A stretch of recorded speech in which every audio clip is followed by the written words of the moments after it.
reaching that monetization level. Thanks, brother. You know, uh, hey, listen, a lot of people quit YouTube before they see any type of success from it. So, shout out to you for being able to, you know, uh, pioneer through all that and finally get there. So, um, that's good. That's really good. You know, and sky's the limit from here. Hard facts. D said Luke came in on that demon time. No. I'm in the car, and you know when you got to stream to your channel, they're asking you, oh, put a title to the video and all this other stuff. Anyways, what was I going to say? Oh yeah, these gammas. So you said about the gammas restocking, right? Yeah. They haven't not ever restocked an 11. They usually make a good plethora of pairs. Mm-hmm. Now, it may not be a restock directly on Nike because to that point, they have not restocked the Black Cat 4s to date. So essentially, you're going to see sizes pop up at like your Snipes, at your, you know, some of these other retailers, not necessarily directly through Nike. And you know, I don't know what their purpose of that is, because in the past they've done it, right? They've restocked a lot of shoes like at the top of the hour, right? Especially every Saturday almost. You'd be like, oh, they'll probably come back at around 11 o'clock. And a lot of times it happens, right? But these here in particular, I mean, look, there's a ton of pairs out there, but with it being this close to Christmas and people are like, hey, if I can get these, it'll be something nice under the tree. And it's a, you know, essentially an all black Jordan 11 that is wearable with damn near almost any outfit you can really think about. It's going to be a hot commodity. You know, it's like you said a few weeks ago, what's a million pairs if the demand is 4 or 5 times that? So with that being said, you know, if any of you are thinking to yourselves, I could probably drag my feet on getting these, I wouldn't necessarily recommend it. I would, if you have an opportunity to secure your pair, pick it up. Now, if they end up sitting around, maybe you think about doing a return and coming back to them if and when they go on sale like that. It's a fair take. It's a smart take. It's a, you know, it's a little bit of a gamble, but you're making a gamble with your pair in hand. At least then you can be like, all right, do I really need these right now, or do I feel like I can come back to them later? Now, here's the other thing, because the white cement 4s sat around, but they never went on sale. So there's that too. So just because the shoe sits around doesn't necessarily mean it goes on sale either. So D mentioned there has been a restock on Black Cats, but were you referring? You were probably referring to it directly on Nike, right? Okay, so I'm glad he brought that up, because technically there was a restock, and from what I'm hearing, the restock that went down yesterday, that website is already sent out cancellations. Oh, they did? Yep. Oh. So Nice Kicks, he said, that's what it was. Black Cats on Nice Kicks, all right, and they are canceling orders. And he said, and they restocked on Hibbets today as well. Hibbets, I don't think they canceled anything, but Nice Kicks, I heard for a fact that they were canceling theirs. I didn't know that, so they canceled those orders, huh? Yeah, and listen, it's happened before. It's happened before. Monty, you know? In the build, the goat in the build. What up? So, now Hibbets. Here's the thing: what sizes did Hibbets have when they restocked? We'll wait for him to tap in with that. You know, what sizes do they have now? Usually, when they restock, they'll have like 8, 9, 9.5, 10, 11, 12, 13. Sometimes when I see them restock. Yeah. Oh, a Sneaker Tyler, he said the same with the Shattered Backboards. They still haven't gone on sale, at least in the smaller sizes that are left. Because I have seen Shattered Backboards on sale, but not necessarily smaller sizes. Yeah, Shattered Backboards did go on sale. I believe one of the sites was Snipes. They had them. No. Yeah, it was not Snipes. What's the other one called? I hit it. What's the one that starts with it? There's another one that starts with an S. Shoe Palace. Shoe, yeah. I think Shoe Palace had them on sale for $115, but they didn't have anything bigger than a size 10. All right, well, Kicking Chips just said that. He said I got Black Hat grade school restock on Shoe Palace a little while ago. 6.5 young for my youngest daughter. Hope they don't cancel it. Yeah, I think you're gonna be good on the Shoe Palace side. Yeah, the grade schools are a lot more plentiful right now than the men's pairs. That's for damn sure. Yeah, for sure. But that being said, a lot of people are snatching up that 6.5, 7Y. Mm-hmm. A lot of people are doing that. Hey, just a sneakerhead said my pair didn't ship yet from Nice Kicks. Haven't gotten an email yet. So yeah, let's see. Keep me updated, D, on how that turns out, because that's where those cancellations were coming out from. Nice Kicks. Now, here's my theory on this. And literally, I just thought about this. This could be a way for these stores to, quote unquote, start to combat these shoes sitting on sale. Sitting on the shelves, going on sale. Because if they just hold back from doing any type of restocks anytime soon, it's obviously going to raise the FOMO and kind of change the landscape on how people start to move. Because we're all expecting restocks because of what's happened in the past. But this could technically be a new strategy in that, okay, we did our release, the pairs we had, they went.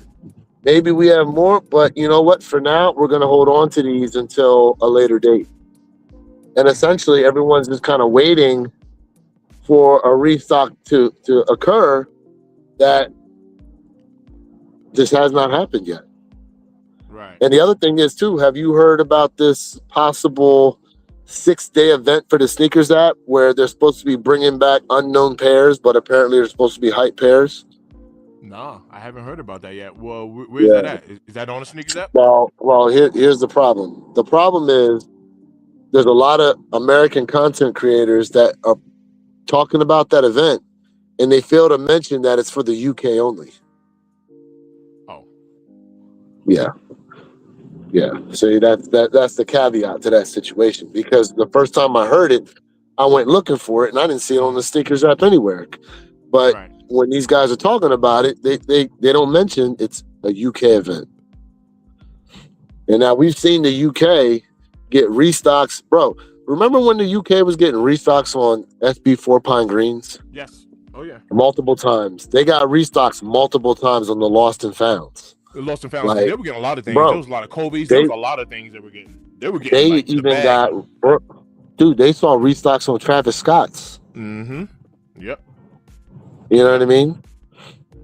Yep. Why that is, I have no idea. But, you know, that's what's going on right now. You know what I mean?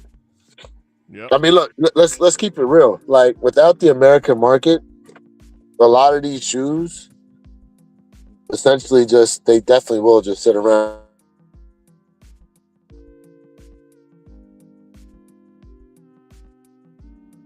Yo, did we lose you?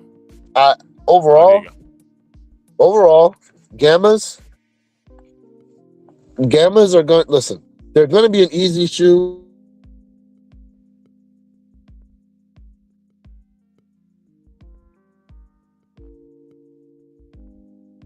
You cutting out a little bit. It looks like it's going to.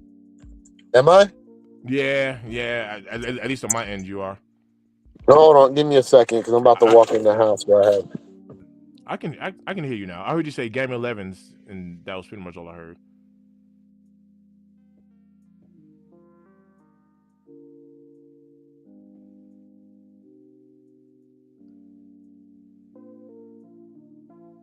All right.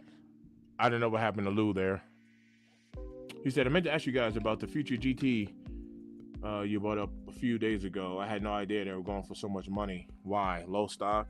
What's the story with those? Well, what's the stock? Hey, AD, do you know the stock numbers on those future GTs? You can hear me now? Yeah. I can hear you. All right, am I clear? Yeah. Yep. You sound pretty good. All right. What I was saying was Gamma 11s are going to be easy to get so long as you just go out and get them. I think so too. I think I had mentioned that if you put in like half a footwork, you should be okay. But don't think you're just going to be able to find at least the big sizes come like Tuesday when you feel like rolling out of bed. Yeah.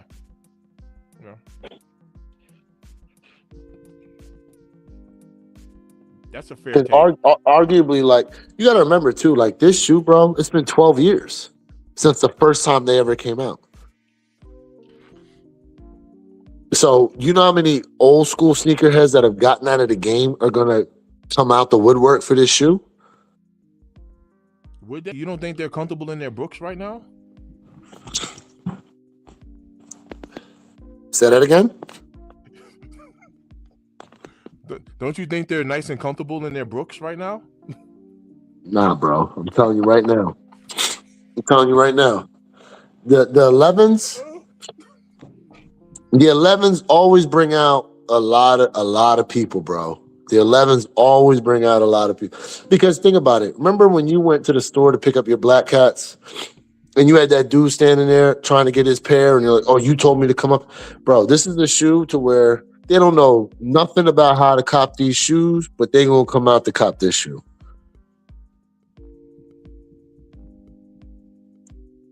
They definitely gonna come out to cop this shoe, bro.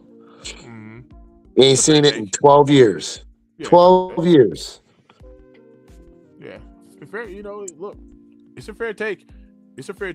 What you are advising is the smartest way to move. It's the smartest way to move.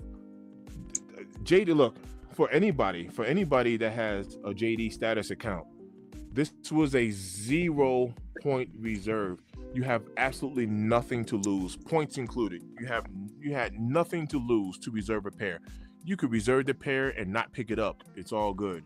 But you know what I mean? It makes sense just to lock in your pair. It's just the smartest thing to do. If you can lock it in, lock it in. Why not? It's a smart way to move. You can always release it, relinquish it, sell it, return it. You can always do all that stuff. Just lock it in. And here's the other thing, Derek. We are how close to release day, and the prices are, for the most part, are still a good amount above retail. It's steady because normally the price will start coming down. Correct. Yeah. I just looked today. Size 12 was like was 308. Mm-hmm. Yeah. Now the release date's in what? What's today? Wednesday? Shoot, the release date's in 3 days. Couple of days, yeah. Yep. It's gonna be a fun day though. We're gonna see a lot of W's. Hope to see a lot of W's. That's the other thing. Hold up. I forgot about this, bro.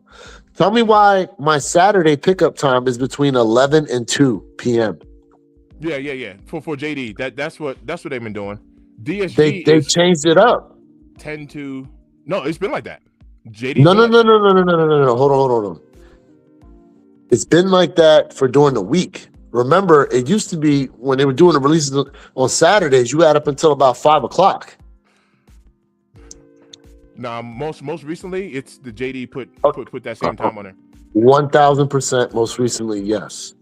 But yeah, I believe, I know that it used to be different. Correct, it used to be different. They changed it up. JD changed it up. The DSG always had a time restriction there too, and DSG is functioning off of Eastern time. Just know that. Yes. For you, it don't matter because you are in the Eastern time, but for me, correct. But for you, West Coast, correct. Yep. Yeah. Yep. There's a difference. Yeah. Every time Chief come into the live, he always asks Chief this question. Kingdom? He always asks this question. He always says this. That's I don't know. He said the same thing. He said, "Do you catch fades?" He said, "You look weak." Not gonna lie. the mere fact that every time they join the live, they say the same exact thing. I'm sorry, it was funny to me.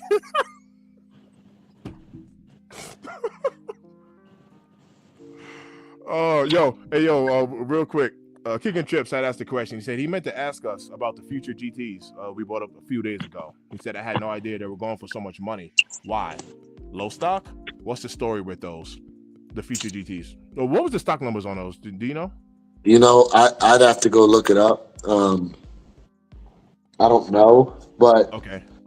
the thing is, you know, it's something new that people actually like, and you know, you have a music artist behind it, right? That Right. people tend to like too. Right. So, Mandy Pandy in the build. What up? Who's that guy standing with you in that picture? Amanda Son. What's that? Who is that? damn. Oh, that's me. Okay. Ah! You know what I'm saying? had to check that profile You picture. stupid, bro. You're like, You know what I'm saying? I was like, wait, hold on a second. I see somebody. Okay, yeah, okay. but to my man's question, I mean, listen, to me, that's a smart way to roll out a silhouette, number one, and two, they should keep it that way for the time being, because listen, this is how they ruined the Jordan 4 on, right? They did their grandma's driveway joint. People loved the shoe for the most part, right? People also love the fact that resale was high on it, you know. So as a hype beast sheep that likes to follow the crowds like that, you know, they felt okay stepping out wearing them because of the resale. And then Nike said, yeah, about that. We just gonna keep hitting you with all these colors. All of them, bro. Right. And then it just brought down the prestige that shoe. Honestly, I thought they were going somewhere with it for Nigel. I really did. And then they, to me, shot themselves in the foot when they came out with the Bike Air 4s. I was like, what the hell are you doing this for? Right. As soon as they announced that, bro, you remember when we started seeing mock-ups of that joint and we were calling that shit the Charizard 4? Mm-hmm. Because it looked like the Pokemon Charizard joint. Hey, Lou. Right? What happened? Sir, the verbiage. We talked about this. My bad. This is my first monetized stream, sir. My bad. All right. I'm gonna need like I'm gonna have to do this like the radio station. I'm gonna need like a 5-second delay so I can like boop, boop.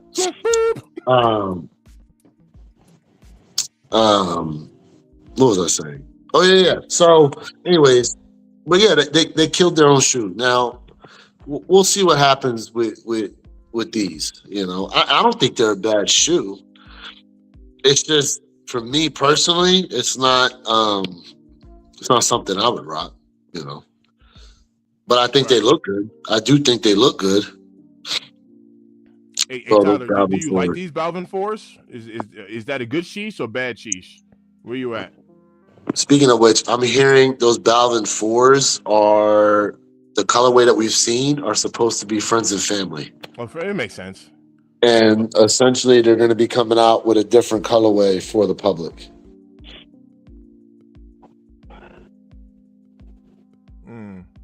So, nah, AOD, you good because that wasn't I wasn't monetized when you was on. So yeah, cussing on it, doesn't matter. And watch. Let me talk about that. Like, we're grown, right? So this isn't for us or whatever, but for the advertisers that want to advertise on your channel, they want you to put down if there's profanity in your videos or whatever.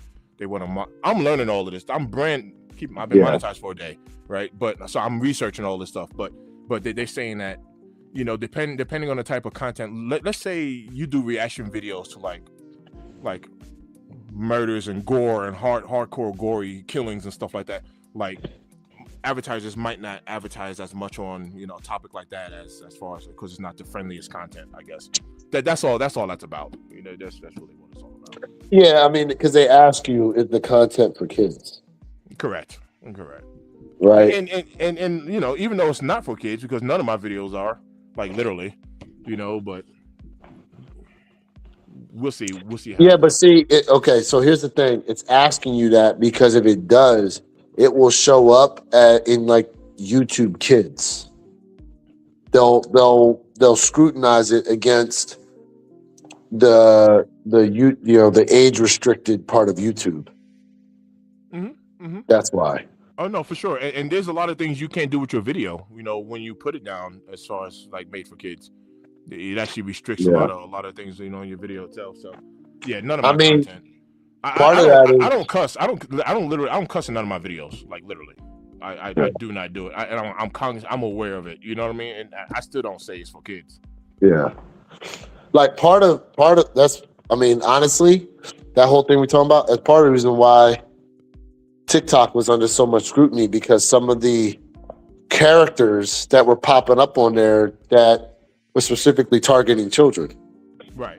No, yeah, You yeah, know? that is true. King Midas in the bill. What up, King? What's good? What Have you good? know? Yo, have you noticed we haven't seen any of those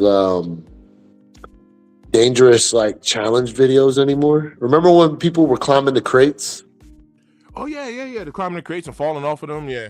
Remember when the people were jumping out of the car as the car was rolling and, And and dancing. dancing? Yeah, they're doing the Yeah, dance and yeah. right. Or We even don't. trying to jump over the car like Kobe. Yes, or like I Show Speed. He tried that. Mm-hmm. Yeah, we haven't. Knock on wood.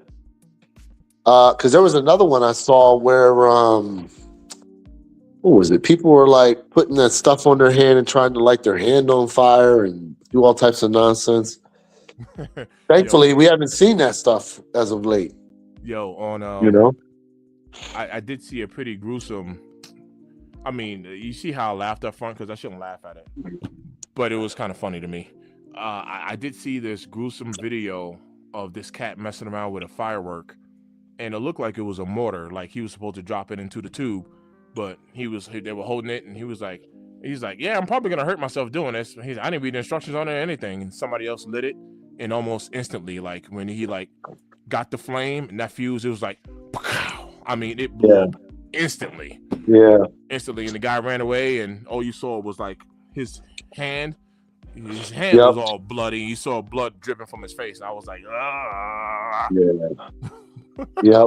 That's how that one football player he used to play for the Giants. I forget his name, but he was lighting fireworks and unfortunately blew two of his fingers off. Shout out to King Midas. Said, hey everyone. If you are enjoying the content, don't forget to hit that like button and subscribe to this amazing channel. This is the thing. I'm Possible, J Elevate, and we're your Kicks 26 and one pair at a time. Appreciate the plug, my brother. Thank you. Definitely appreciate that. Thank you. Oh yeah, Jason Pierre Paul. Thank you. JPP. Yep. JPP. Tookie Johnson in the build. What up? So let me ask you this, because we still have Bugs Bunny 8s. Bugs Bunny 8s, yes. We still have I'm in Year 4s. I'm on my Year 4s, yes. And there's something else I'm missing. What am I missing?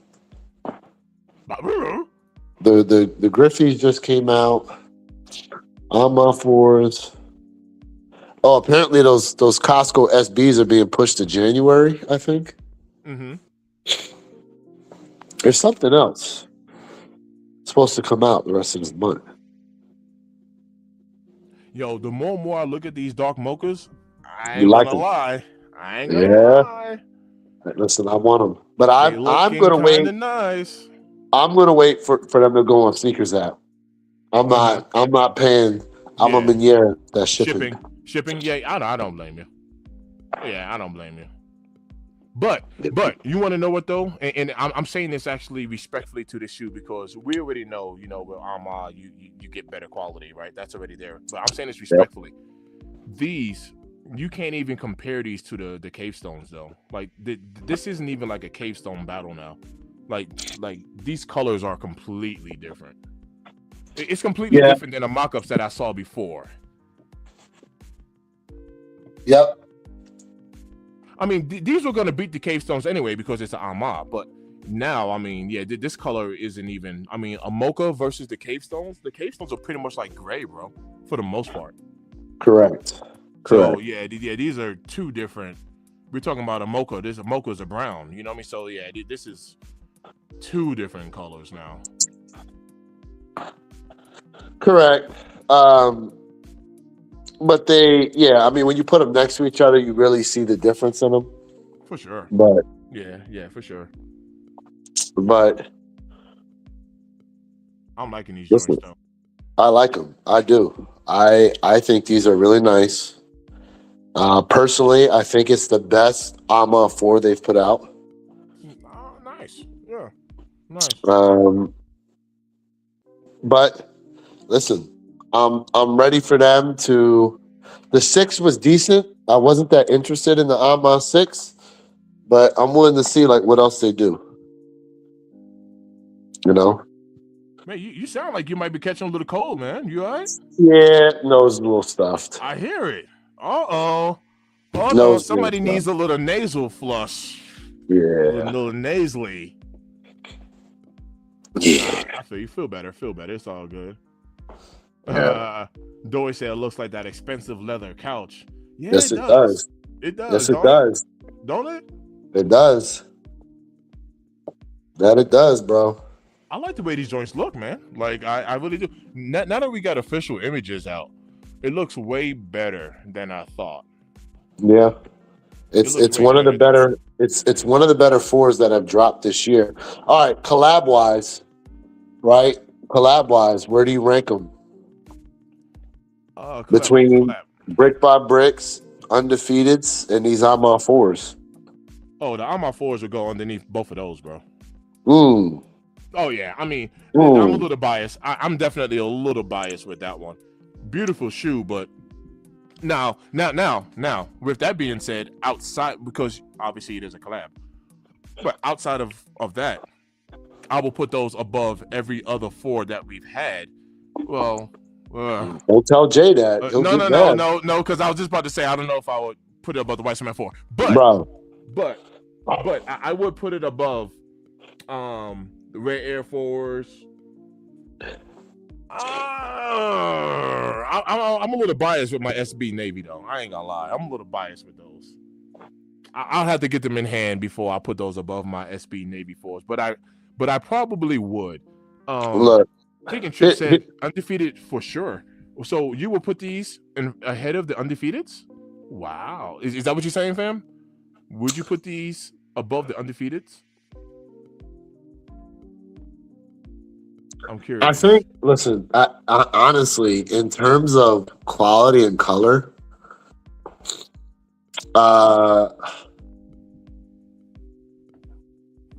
see, when I think about looking at the shoes and ranking them, I try to take into account a lot of different factors: color, quality, build, story. You know what I mean? Like all that.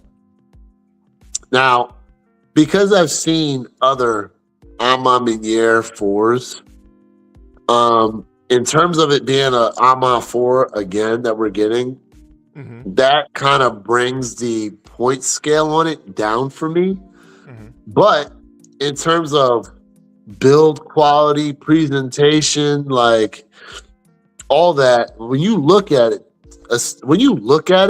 to be honest with you, the quality of that Armor 4. The quality of the Armor 4 is a better put together shoe than the other 2. And you know, and that's build quality. Now, in terms of, and honestly, I do agree with that simply because it's an Armor. So I mean, in theory, it's supposed to be, if that makes sense. It's literally supposed to be. Now, just thinking about the Undefeated 4, it's the fact that they gave us a shoe essentially we never thought we'd be able to get our hands on.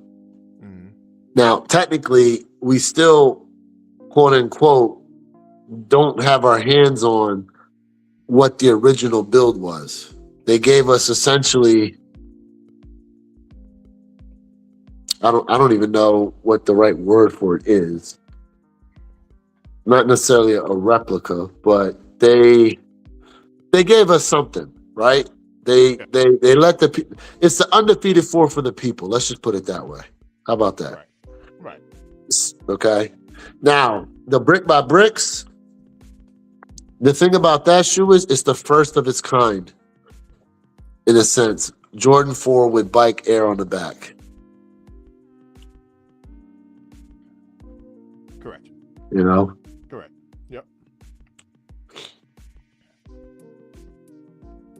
So that's the way I'm looking at it in terms of Alma Meniere wins in terms of like quality. Like the quality For sure. is above those other two. For sure. For sure. That part I do agree with. Just to clarify, Kick and Trip said no, it goes under the undefeated because I was asking. I was like, oh snap, you put these over the undefeated? No, he's saying that the undefeateds are above the Armad Force. The undefeateds is like a unicorn pair that we could only dream to own. And Nike gave us something. Honestly, let's think of it from this perspective, bro.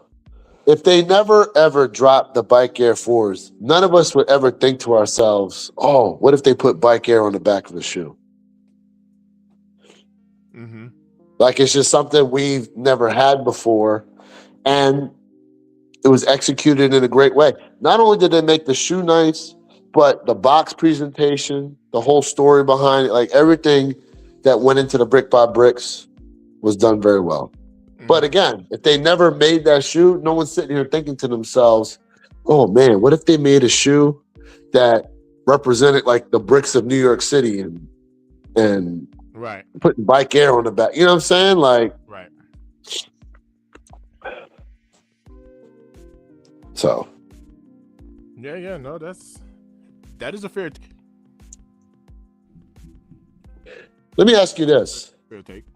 Let me ask you this: with the undefeated 4,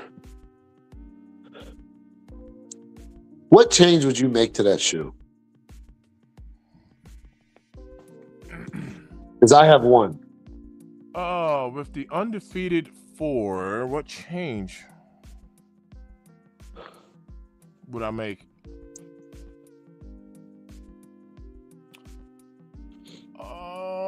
I would.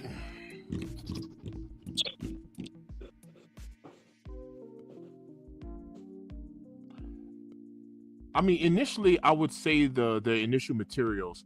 I'm okay with the lighter green that they chose. I know the green is different. Okay. But I would potentially just go with like a better nubuck, a better quality. Maybe not so low cut, nubuck. Something that has a little bit more, kind of like the materials of the brick by bricks. Okay. So right? The thing I thought about was either you swap the Nike Air out on one of the back tabs for the actual undefeated symbol, mm-hmm. or you do it like you did those Craft Ivory 3s, where remember like it was clear and then like on the inside like you could see remember like the Jumpman was clear but Nike Air was under it. Mm-hmm. So instead of the Jumpman, like it's the undefeated symbol and you see Nike Air through it. I got you. Plenty in the bill. What up, Plant? No, yeah, I got you. And so initially, what took me so long to answer because I had thought about it, right? I was like, well, they could have just made it like the OGs and put a Jumpman on the back of it. But I understand why they changed it. That's why I didn't want to pick on the heel tab, just to be honest with you. But it was the first thing I thought of. I was like, well, they could have left it like the OGs, but that was because of that. That's the reason why I said I'm okay with the color, because once again, we know the color is different. But I that is a good matter of fact. Some people tapped in and said the hang tag. King Midas. Hang tag? Yeah. He didn't See, like I said don't the hang personally tag was think of the trash. hang tag because I don't wear that damn thing. But it I'm glad didn't we come got with one the though. metal chain, right? Yeah, It had the little plastic piece, right? correct. Yeah, see, it should have had the metal chain. So if people are talking about that little chain, yeah, I agree with them. It Right. should have had that. So the Sneaker Tyler said it would have made the material dark green leather, and watch this. Like, how come we didn't get a hang tag with the Black Cats?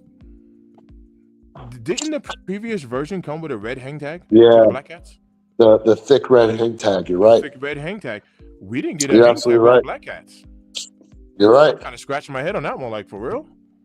Well, listen, next year Nike's trying to essentially take it back to what they used to do. So I would think that they're going to start implementing hang tags more, seeing as how they're going to start doing face boxes and now retro cards as well. For sure. So if you're doing that, bring back the hang tags too. Yeah, bro. I do understand the concept, right? Like I do understand the concept of people like, I don't care, you know, you don't wear none of that stuff. Me, I'm a fan of like presentation. Yeah, I need all that. I like it.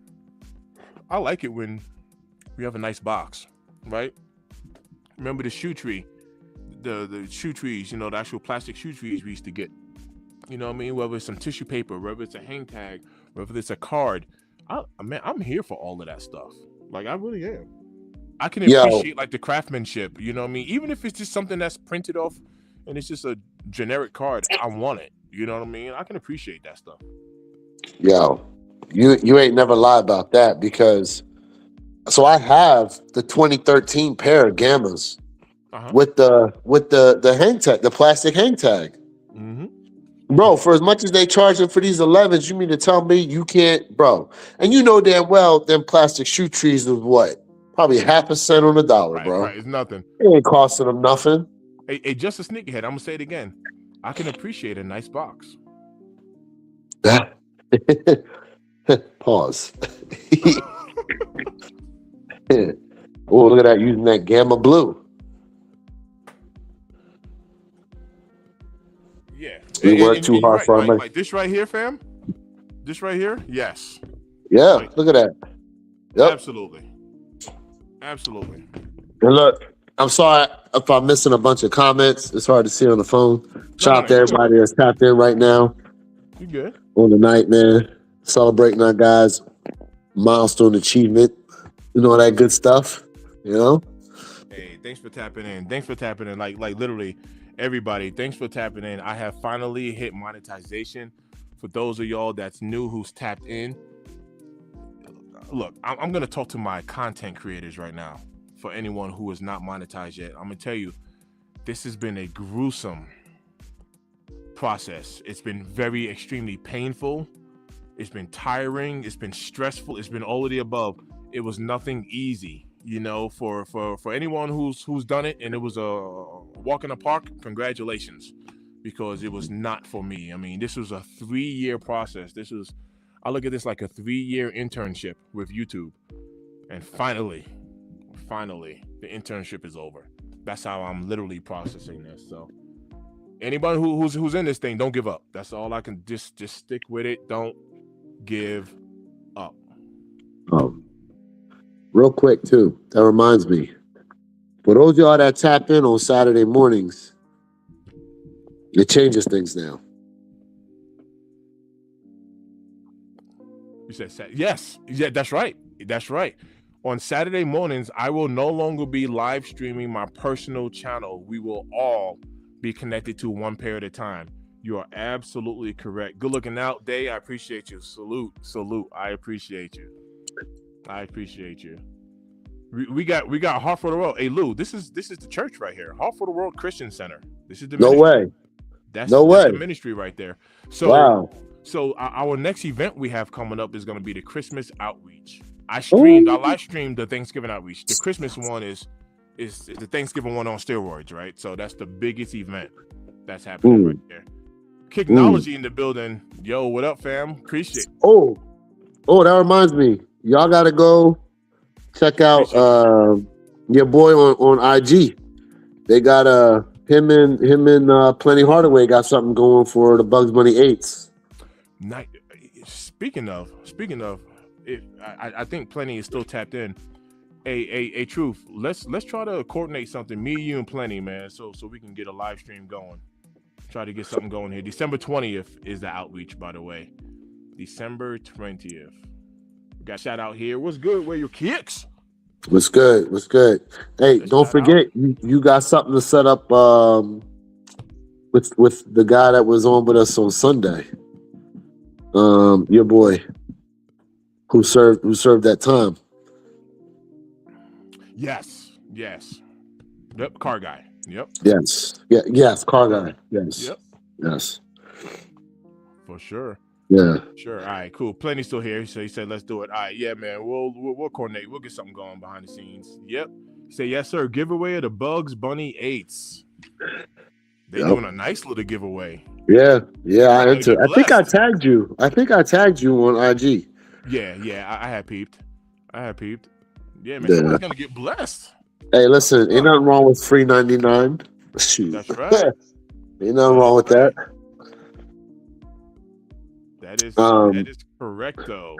Yo, you know it'd be nice to do like a end of the year, like a giant panel end of the year live. Ironically, for New Year, for New Year's, I'm actually we're having a party here at the crib, and we're gonna have just a small party. It's not gonna be nothing major or whatever. We got some personal friends coming over, but I'm gonna live stream that party. So I'm gonna move my camera upstairs and just live stream just us kicking it. To be honest. Yeah. You already got your New Year's kicks picked out? I do not. Now that you mention that, I don't. I don't either, bro. I don't know what to wear for New Year's. I might go get me a pair of Birkenstocks and have my toes out. Man. All right. I got a question for everybody. Everybody tapped in the chat right now, okay? Remove Brick by Bricks, remove Undefeated, remove Black Cats. Like, honestly, for your own personal thing that you like, what has been your favorite pickup of the year? What has been your favorite pickup? Like the shoe you looked at and said, regardless of hype or what anybody else had to say about that shoe, you're just super happy you have it in your collection. Oh man. So pretty much you're saying remove all of the hype kicks. That's what you're saying? I'm just saying, like, it's so easy to go to a hype kick, but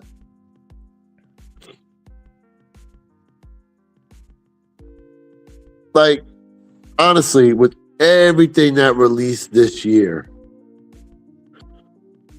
you know what? The Chicago Low, that's a great choice. So good. I have 2 pairs of those. The only shoe I've ever doubled up on to keep, bro. All right, let me.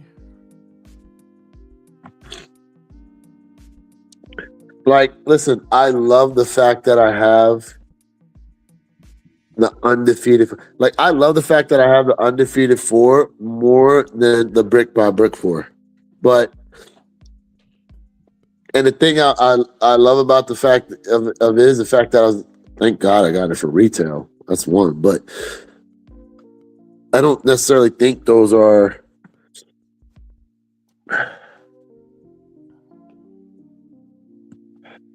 like the favorite thing I picked up this year. You see, and for me, it actually is because kind of like the point that you were talking about with the Gamma 11s on how long it's been since we've seen this shoe. Okay. Undefeated, we just went 20 years. You know what I mean? Yeah, you're right. Wow. You're right. I'm like, you're wow. right. You're right. 20 years, no actual opportunity to have them. See, that's you're absolutely right. So even though there's pairs that got issues and all that stuff, it's that we waited 20 years for this, and I'm like, oof, yes, give them to me, yes, and then take a look at the High 85 breads. See, to me, that shoe, to me, I almost feel like that shoe is closest to my heart. It's definitely there for me too. But look, Sneaker Tyler said flu games. Look, Flu those flu games. games sat around, and I love my flu games. You know what's interesting about that? So Sneaker Tyler, I don't think you were even old enough to see the flu game actually go down. And and I'm not trying to say it to disrespect you. Just let us know what the reason is behind it. And I'm surprised he said that for as much as he talks about LeBron's.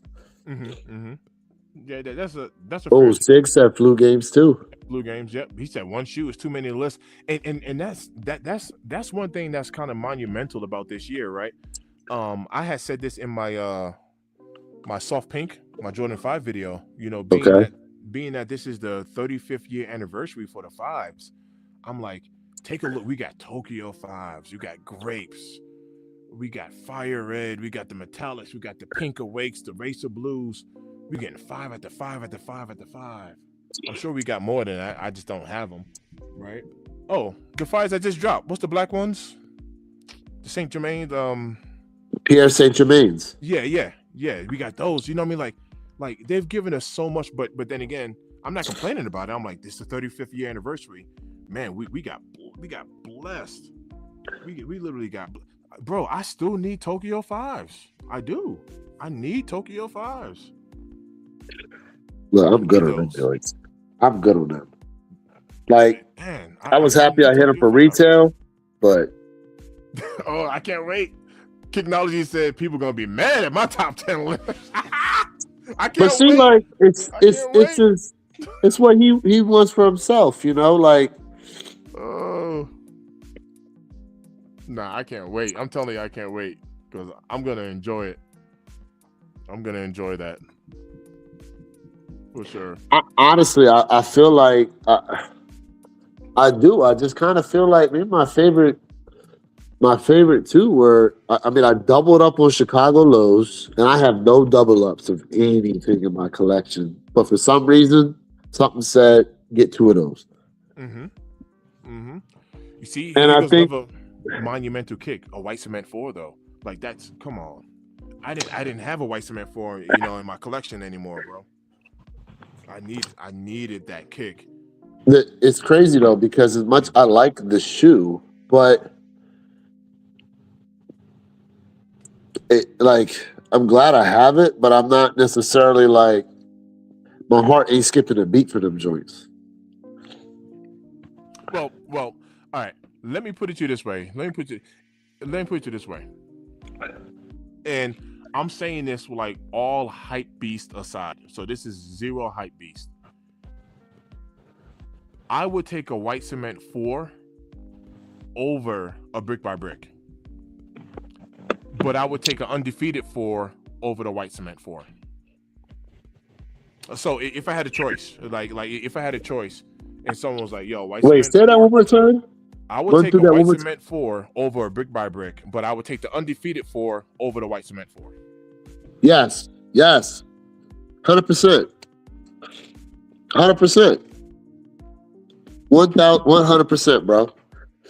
Because like I said earlier, if they never dropped a brick by brick, no one's thinking about that shoe.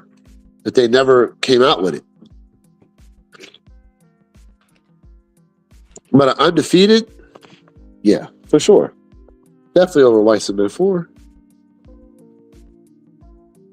I would take undefeated over the white cement, yes. Now, if they drop that damn off-white bread, yeah, well, that's a different story now. That changes up the game. They dropped that unicorn of a pair. They dropped that. I don't know what it is about that shoe that I love so much, but I'm telling you right now, that shoe is the unicorn of unicorns for me. Don't ask, I don't know. I have no idea why, but I'm telling you right now, they dropped that off-white bread for the game's over. So my man said, "Give it to me, baby." They ain't nothing. Nobody, listen, bro. The only thing you could do is present to me a signed pair of 1985 Chicago's by Michael Jordan himself, bro. He said that's it. That's as close as it's gonna get. Yeah, no, hey, Don't present to me no pigeon dunks, no Paris dunk, no Freddie dunks, none of that nonsense, bro. That's it. right. Oh, speaking of which, did you talk about them pigeons? Mm-mm. Do you even know the backstory to that? Nope. Oh, bro. So the guy who basically designed the pigeon dunks, like you know the backstory of the pigeon dunks, right? With the little pigeon on the side, the SB dunks, they're gray, they got an orange outsole. I know the shoe, but I didn't know the story behind it. Well, the guy who designed it essentially was out in New York City about a day or two ago, Mm-hmm. and he took a pair and he threw it over a traffic light, right? Well, some guy like got his friends together, put like these makeshift poles together and a ladder and all this stuff to get him off the light pole in New York City. Mm-hmm. So he gets him down, right? Bro, he ran him through the authentication. Mm-hmm. It was fake. Oh, okay.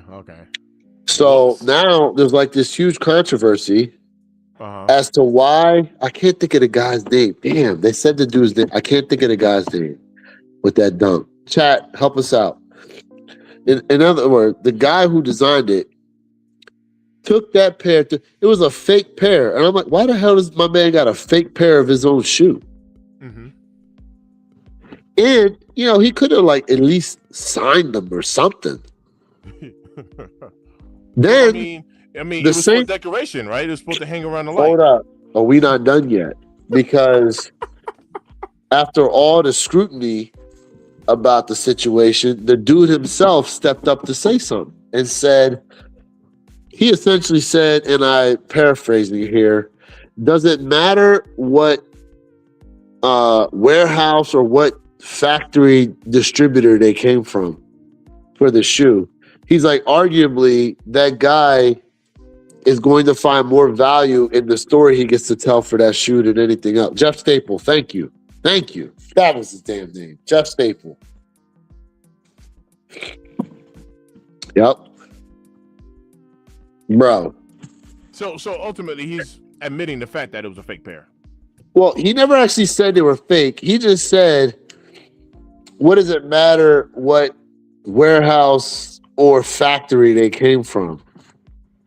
And I'm like, wait a second. What are you saying? I mean, to me, that sounds like he's saying it doesn't matter.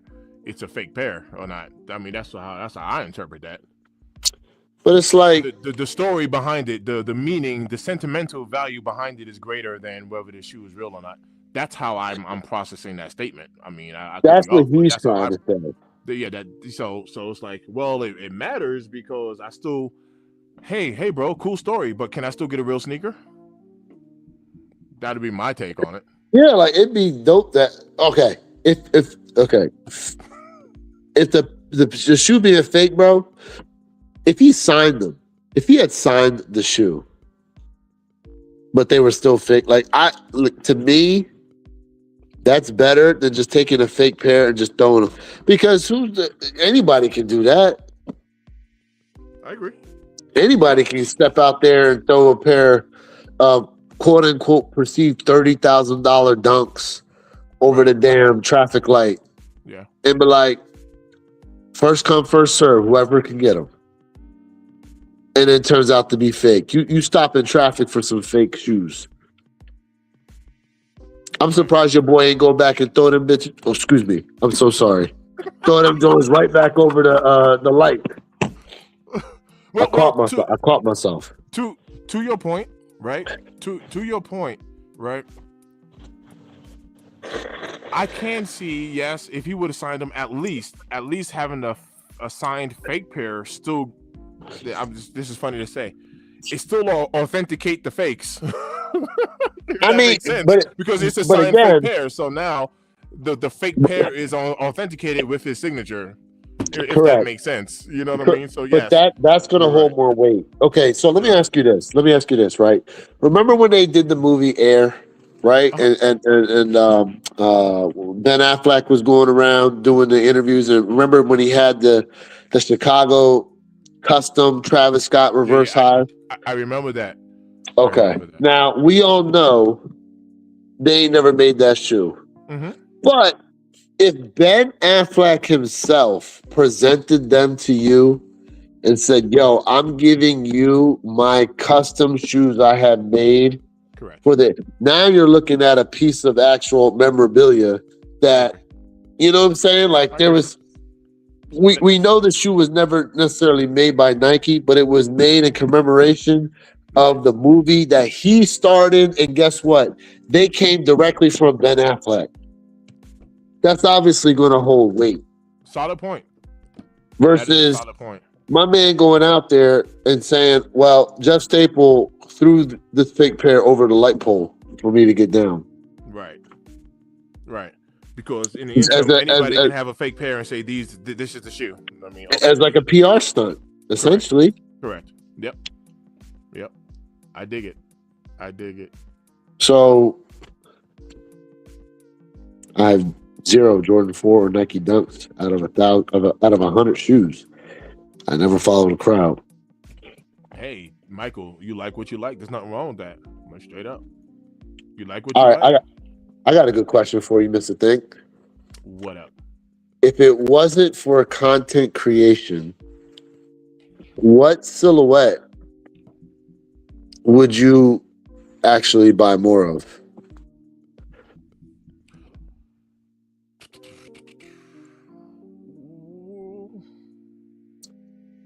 You said, well, I buy like I buy what I like too, though. Which is why I don't get everything. I still buy what I like. If I was to buy a hype kick, I wouldn't keep it. So if I buy a hype kick for content creation, I wouldn't keep the shit. Okay. So like,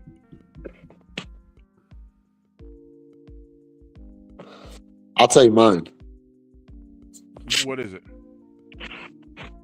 Air Force Ones. So you wear Air Force Ones like that? I have a few.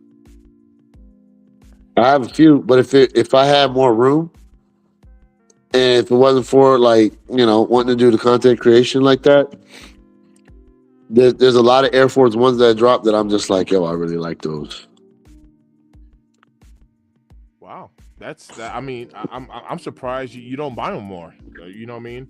So you don't buy them just because of content creation. It is that in the room, right? Like, listen, like I just got those. I should be receiving tomorrow another pair, but I gotta drop my computer. Hold up. Like the Oregon Air Forces, like I just really like them, and I feel like they come out with a lot of nice colorways and stuff like that. But the community as a whole has lost its luster when it comes to the Air Force One, the low Air Force One low. The low. Have you? Well, yeah. Wow. Hey, and this is the only reason I'm asking, because to me that almost seems like a hindrance on you, for you not to be purchasing something that you actually really want to pick up. Yeah, but see, the other part of me too is the I keep picking up shoes that I essentially missed out on as a kid too. Yeah. With a lot of the so that's the other situation. It's like, all these shoes I missed out on as a kid. Mm-hmm. So again, so that kind of goes back to when you said that you would do like a white cement 4 over a brick by brick. There's a lot of Air Force Ones that I really like, but they don't necessarily have like nostalgia. Mm-hmm. or the unicorn, type thing. Right. But I don't know if that's my internet, but I'm lagging on my end. you don't seem to be lagging to me.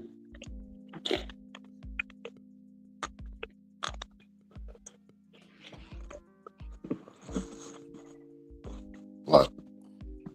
Yeah, so I actually kind of like what I mentioned earlier, right? I remember earlier I was on this mid thing, so I picked up a bunch of mids. Yeah, I made yeah, yeah. videos on them. You know what I mean? And then I was like, I phased out of the mids and started going into the Jordan 1 lows. So now I'm on my low thing now. You know what I mean? Of course, Jordan 1 highs is always like just a staple, but I actually stopped the buying mids and switched over to lows because now I'm in like my low phase, highs and lows versus highs and mids. But yeah, I actually still buy what. So like just as an example, to kind of prove your point now. I'm still on the fence. I still don't know what I'm gonna do with these Pink Awake 5s. You know what I mean? Like I just might sell this kick. Not because there's anything wrong with it. You know what I mean? Not because I don't like the shoe. I don't wear pink like that. Like I just don't. I don't be rocking pink like that. And that is a heavy pink shoe. So, what are they going for? Probably about like $750. I haven't looked it up recently. Let me pull it up.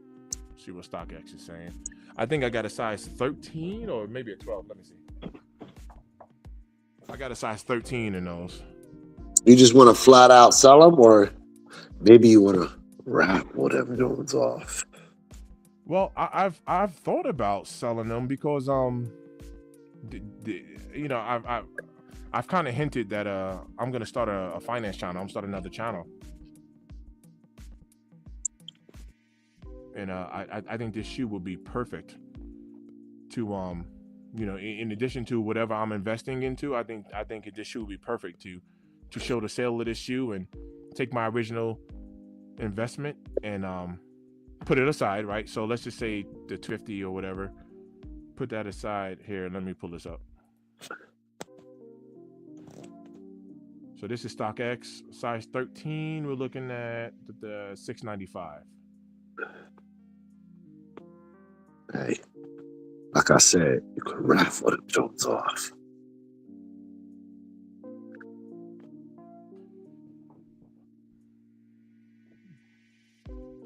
So we'll see. We'll see what I'll do. With them.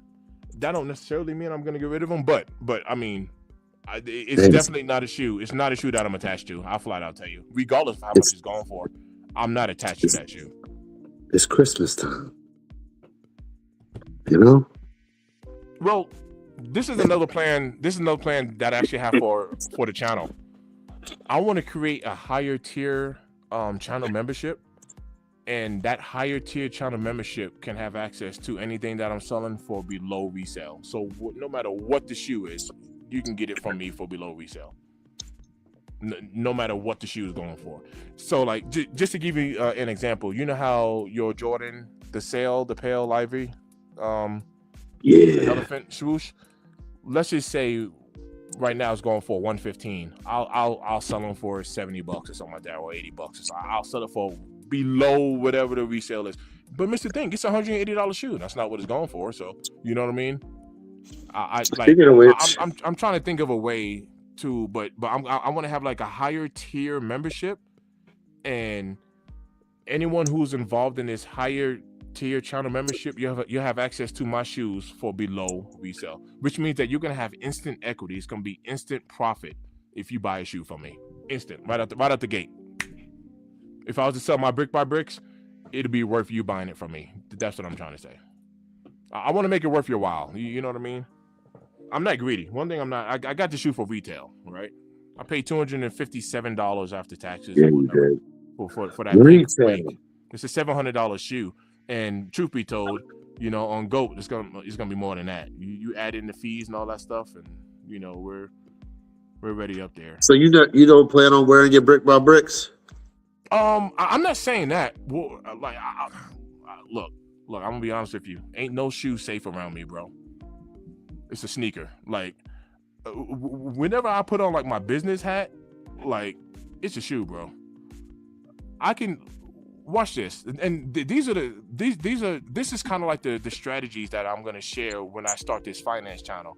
Let's talk about the brick by bricks. I got those for retail. It was what, 200 and what, 20, 225, $225 sneaker, right? It's an $800 sneaker now. I can take this shoe, sell it, take the original $225, put that on ice to buy another shoe with. Take this $500, $560, put it into the stock market, flip that money, that $560, and then go buy a brick by brick again for $800 or $900. I still have money set aside for another shoe. I doubled the money, and I got the sneaker back. That's going to be the concepts that I'm going to be sharing on this finance channel. In turn, I'm getting sneakers for free.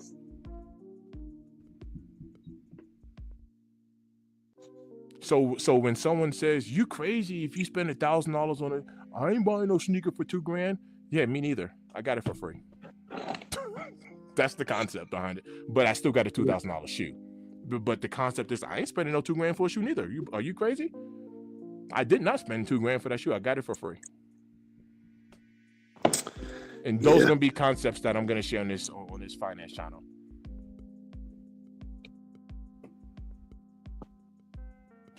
I think the main thing with a situation like that is people understand the risk.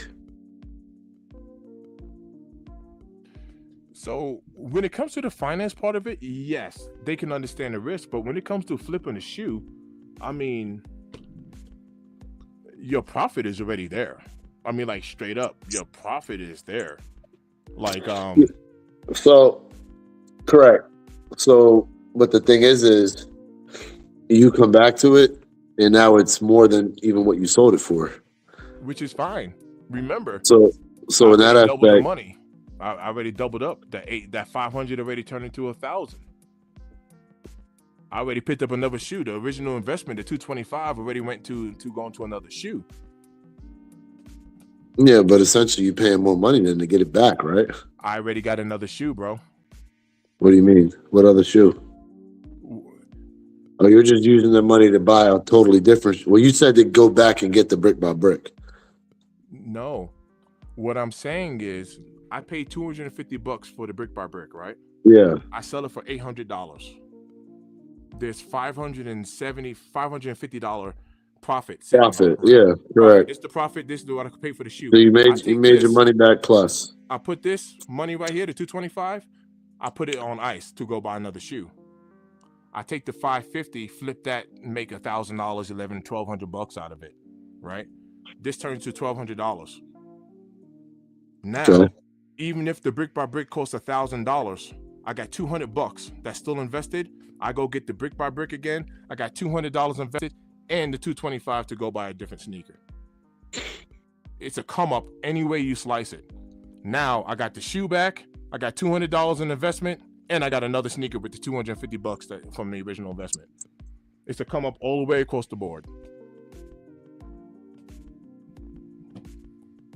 So when someone says you're crazy for spending, I ain't never going resale and buying a shoe aftermarket, whatever. Yeah, because for you, maybe you got to work a ton of overtime, and it's gonna take you 2 months to come up with $1,000 to spend on a sneaker. When in all reality, I'm getting the sneaker for free. And that's the core difference right there. I'm not working any extra overtime. I'm not taking any money out of no budget, whatever. I flipped the sneaker. I sold it. I invested it. Made the money back 2, 3, 4x the money, and then yes, I'll come back and pick up the kick again if I really want it. And it was all for free. That's what I'm saying. It changes like the whole dynamic of anything that we're doing. That's the power of investing. That's it. That's the power of it. You put your money to work for you. We work really hard for money. We got to put our money, in a position to work hard for us. That's the beauty of it. Can a trade go against you? Yes. That's the risk that you're talking about. You want to play safe? Go into an index fund. Put in S&P 500, man. Get your little 10, 15% annually, and that's it. That's all you get on it. Play it safe if you want to. But I can promise you this: any money you put inside of a shoebox, congratulations, because you know how to save. So saving is very important. But outside of that one factor, it's not a wise thing to do. Don't keep money in the shoebox. It depreciates because of inflation. That $100 that you put in right now today, it's not going to have the same value next year in the summertime because gas is going to be more, milk, eggs, cheese, everything's going to be more. So you're going to be able to buy less with that same amount of money. It's not a good move to keep money in the shoebox. It's not. Inflation. But how many people know this? That's the question. How many people actually know this? I think people know it, but it's like, it's not, in a lot of our communities, we don't necessarily grow up talking about it in that aspect. So a lot of people don't understand it. And when they don't understand something, they fear it and stay away from it. Because they don't know. That's exactly what I said. They say knowledge is power. Knowledge is the accumulation of facts. That's what knowledge is. Knowledge isn't opinions. Knowledge is the accumulation of facts. Knowledge is power, right? They don't know. You're right. They don't understand it because they don't even know it. People think that the word ignorance, people think that being ignorant is a bad word. I ain't ignorant. If you don't know something, you're ignorant. I didn't know that. Yeah, you were ignorant to it. And it's not a bad word. You didn't know. It's okay. I didn't know that. I didn't know the story behind the pigeons, bro. You asked me a question. I was like, nah, I didn't. I don't know. I was ignorant to the history on it and what happened. It's not a bad thing. So you're right. I mean, people do, when it comes to money, I understand it. I understand people, look, people work hard for their money, man. So, you know what I mean? They're going to want to play it super safe, like super duper safe. I understand that. Facts. I totally understand that. I also understand that super safe doesn't take you to the next level. I understand that too. If I was playing the YouTube channel super safe, I would have quit a long time ago. Yeah. Because that's how difficult it was to get monetized. Oh, there was nothing safe about it. YouTube don't make it easy. Yeah, it's not easy, man. I'm just being transparent, right? I'm just being honest, right? That was the whole purpose of this stream. That's the whole purpose of being on here, to say thank you, because like Lou, truth be told, y'all, you included, like it's literally the whole tribe has helped this monetization come to fruition. It wasn't just me. I could stream 24/7, bro. If y'all don't tap in, if you don't jump up on a panel and make it easier, so I don't got to be sitting here by myself talking and all that stuff. If y'all don't tap in, man, it goes nowhere. That's all. It's just another video floating around on the internet. That's all it is. I mean, straight up. Like, I'm grateful, fam. When I tell you I'm grateful, I am grateful for the fact that we have an audience and that we have a platform that we get to get up here and be ourselves, man, and all that. Like, I'm grateful for it. Like, no lie, I'm grateful for it. I don't think this feeling is really ever going to go away, to be honest with you. I'm grateful. It's always love, man. Like, I'm grateful. I am. 100%. Well, I am grateful. I'm going to drop off. No, it's all good. It's all good, man. I'm, believe it or not, look, Ohio says scared money don't make money. I mean, bro, that is a hard fact. And you want to know another one too? Because this is one to where, like, I'm not going to lie, it's true. A lot of people don't like to make it seem like it's true, but here goes another one. It takes money to make money. It does. Now, it don't take a lot, but it does take. Look, we're not magicians, man. We're not over here pulling $100 bills out of our shoes, right? Just like, right? Like, nah, man. I mean, you need to have something to get started. It's true. Yeah. You need to have something. If you're going to start a business, you got to have something. Even if I'm just talking about starting an LLC and getting tax ID numbers and getting insurance, and you got to have something. Like, literally, you got to have something. So, you're absolutely right. Correct. Absolutely right. But Lou, Thanks for tapping in, my brother. I'm gonna shut it down because I'm gonna make a video, man. I mean, like, I can't slack. It's video making time. I gotta make a video. Okay. I gotta make a video. Maybe I'll do the 91 lows next. The better times. Maybe I'll do that next. I know it's an old shoe now, you know what I mean? But I'm still gonna make the video. I mean, I'm still bro, like I just put out a couple old, quote unquote, old shoes too. Right. Screw it. Right, you know, sure. Somebody will find that video and find it of value. So for sure. Bro, I really didn't, them Jordan 1 sales, man, them things are so nice, bro.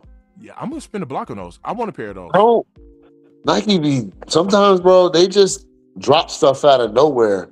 And if they just gave it its own time period, it probably would have done better. But you sandwiching that shoe in between correct Gammas and Black Cats and like I felt that about quite a few shoes this year, fam. To where number one, it's a nice shoe. It just wasn't needed. We didn't need it. Right. It was an unnecessary drop. Like, we did not need that shoe. Yeah. Beautiful shoe. Gerald Whiteman in the bill. What up, fam? Thanks for tapping in. We actually about to boogie here in a minute. But JR, as of yesterday, your boy officially got monetized. So I wanted to jump on here, man, and just kind of share this milestone with the people, with the family. You know what I mean? So I just, straight up, I just wanted to get on here, man, and just share it. I'm still going to be doing my lives when I have time, all that good stuff, but when I get off of here, I'm about to make a video. If I hurry up and make it, I'll probably drop it within the next day or so. You know what I mean? Try to get this. Thank you, brother. Thank you. Yes, sir. Appreciate you. So I'm here for it, which is funny because just to tell you real quick, I know everybody heard it 17 times already, but this was a 3-year journey, bro. I was an intern on YouTube for 3 years, and finally, it's here. So I'm grateful. I got a question.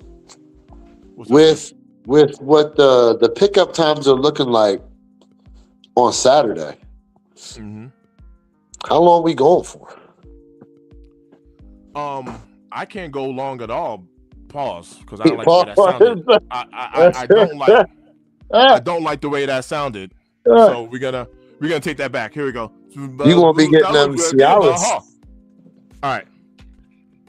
I have work on Saturday, and I have work up in Fort Collins. So I have to get off extremely early because Fort Collins is about, I don't know, for me in a moving truck, it's going to be like an hour and a half drive out there, depending on traffic. So I have time frames anyway, to where I'm thinking I might call my customer tomorrow and push the move back a little bit so I can just sneak out to JD Sports just to grab my pair. I'm okay. Because if I don't do that, I'm not going to be back down on time. Well, do you think maybe you want to, if you get that ship to me option, secure that up tomorrow?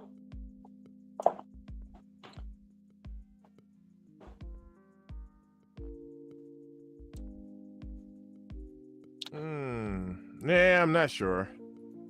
Because with DSG, I normally don't do the ship to me. I was talking about JD. Oh, you're talking about JD. But I usually don't. All right. I have a pair. I got one pair guaranteed locked in. Like guaranteed. You know what I mean? But are you gonna be able to get to it? Oh nah. I'll make it happen. I did I did it with the Black Cats. Like, I went to my move late, bro, to go pick up these shoes. Yeah. I mean, like, am I gonna get in trouble? Yeah. I'm grateful for my customers, but I'm kind of like the owner, right? I mean, I get there, and I said that respectfully. I called them and told them, I'll say, hey, I got some errands to run, and they were cool, obviously. But I mean, it's not like, it's not like I get in trouble, right? So, I mean, hey, I gotta go. I gotta get these kicks, and I'll be out on the move. I'll be there. I'll be there. Yep. Ohio said, y'all think these gamblers are selling out? I do. I think these gammas are going to be a pretty decent mover come Saturday. You'll have I a think few it's gonna scattered be an pairs on easy cop. Sunday. I think it's gonna be an easy cop for the day of. I wouldn't go. To your point, Lou. I wouldn't go like strolling in there like next week, like Monday, Tuesday, and be like, "Hey, what size you got?" I wouldn't sleep on it like that. But if you For, put in your footwork, I don't see why. I think there's gonna be a lot of dubs. I think people are gonna be doubling, tripling up if they want to. That's what I think. I think when For I the go to pick up my footworkers. pair. For the footworkers. So, chat. Do some of y'all really think about the shoes you're gonna wear to go pick up another shoe? Let me know, because I'm really like, maybe I'll throw on my 2013 pair to pick up the 2025.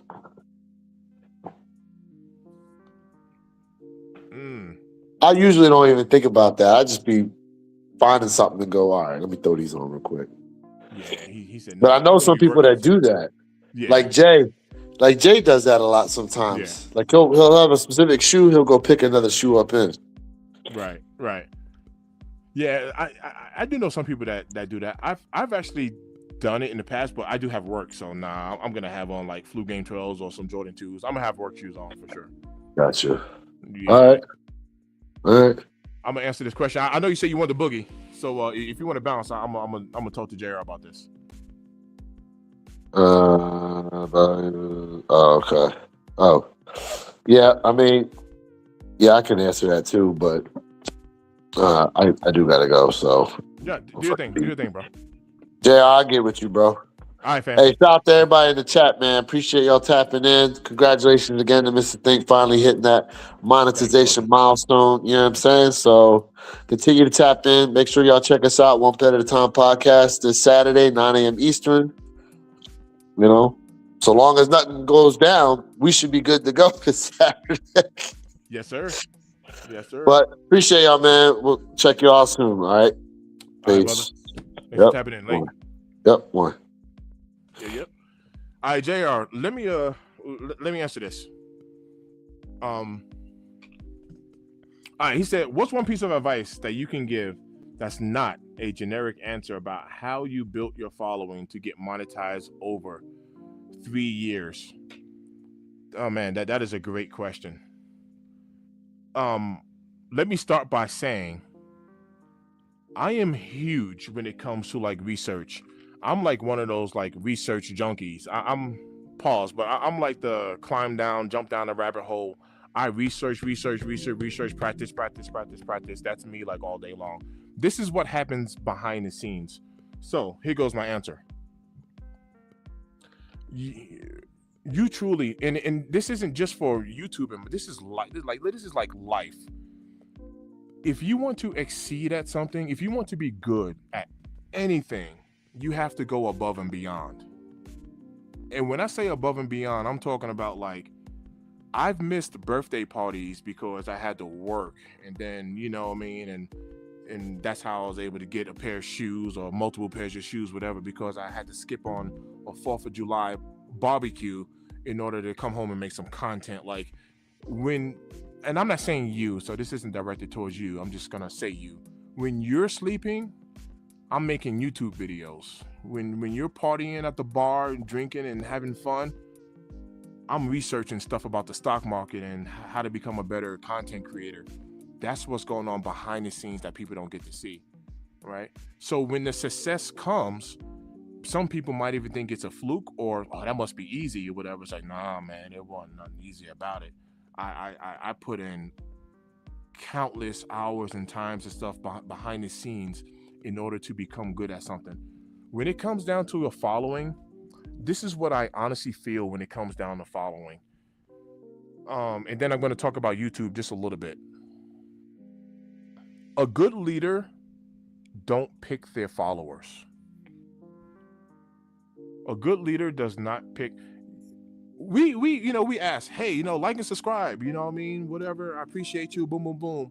But like the moment somebody comes to you and be like, you follow me, you're gonna be like, yeah, I'm good. Or you might be like, cool, because I wanted to follow you. But my whole point is like a good leader don't pick their followers. Let me tell you what a good leader does. A good leader leads from the front and the followers just follow. And every once in a while, you turn around and take a look and be like, some people back there. I like old school war flicks. And I'm gonna give you an example. With the old school, I'm talking about like the old school. You look at the Bravehearts and all that stuff. Pick any good war film. I'm gonna tell you right now, it doesn't matter like the era. You have the leader, he get up on front on his horse, right? He come up like, and the leader is up there like this. And he stands in front of his whole crew. And he's looking at the enemy. And this is the leader. This is the main guy. He pulls his sword out. He unsheaths it. Shing! And he goes, ah! And he's riding that horse straight into the enemy. What do you think everybody behind him, what do you think they're going to do? They're going to go charging because they see the leader going into battle. And everybody who's behind, man, this is like a kamikaze mission. Like, we know some things are about to go down, but my whole point is the leader is leading from the front. The followers are just following. You feel me on that? Like, don't worry about the followers. All you got to do is just make content, stay consistent, be passionate and good about what you like to do. And I promise you, I remember I got a video about my first 100 subscribers. My daughter and my niece, my daughter, her name is Jada, and my niece, her name is Samaya. My daughter and my niece was my third and fourth subscribers to this channel. They were number 3 and number 4.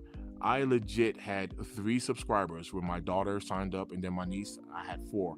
And y'all should have seen me. I was like, oh snap, I got 4 subscribers. Like, oh snap. I made a video about my first 100 subscribers. And I had no idea where the next 100 would even come from. I had 100. I was like, wow, 100 people are following me. I had no clue where the next 100 would come from.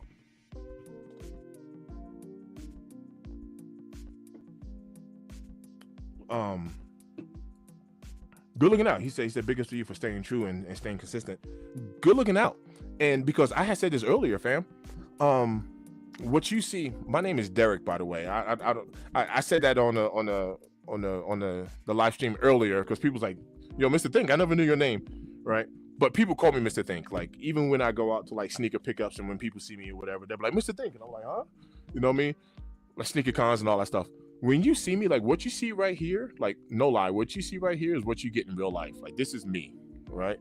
Truth be told, I'm a whole lot more authentic on YouTube than I am when I'm working, because when I'm working doing a move, I got to be professional, right? I have customers, I got clients, you know what I mean? So I wear my J's when I go to work and all that stuff. I have a crew of guys that work, all that stuff, right? I still have a bunch of fun because I'm like a big kid at heart, you know what I mean? I'm a grown man, but I'm a big kid at heart. I like to have a lot of fun, right? But here on this platform, I get to be me. Yes, there's YouTube rules and guidelines or whatever, you know what I mean? But I get to be me on this platform. So be yourself, be authentic. I think people are drawn to people. I can actually prove that. I can prove that. Have you ever worked with somebody like a coworker, and you don't really like them? Just to be honest, you don't really like them, but they grow on you over time because you're around them all the time. Like they like, man, I never used to get along with Johnny, and now we be taking lunches together. Come to find out, he likes sneakers just like me. He likes cars just like me. He likes bowling just like me. He's a drummer just like me. Like, yeah, I like this dude. I didn't like him when I first met him, but we got a lot of things in common or whatever. You know, people can grow on you, you know, and so when it comes down to this whole content creation thing, I truly believe that subscribers, having a high amount of subscriber count is a vain metric. And what I mean by that is I don't really think it's really that important.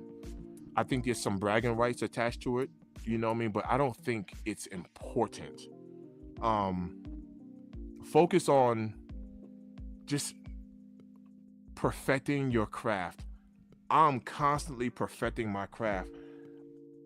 I don't even want to say it. I'm gonna show y'all how difficult it was for me to become monetized. I'm not even gonna say it. I'm gonna show you. Give me a second. I'm pulling up my channel behind the scenes here. so I can share the link. What is this?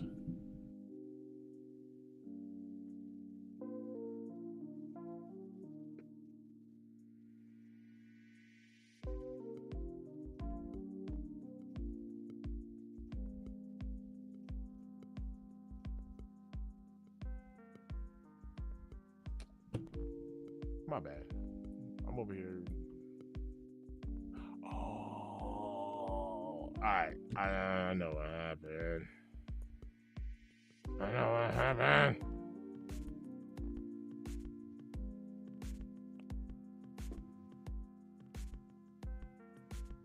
All right, stand by. Just give me 1 sec here.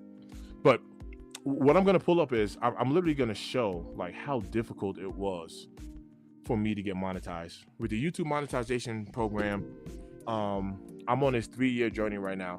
All you need is the first step of monetization is 500 subscribers, 3,000 watch time hours within a 1-year time frame, and that unlocks super chats. That's where people can donate and give you money, give super thanks, super chats, or whatever.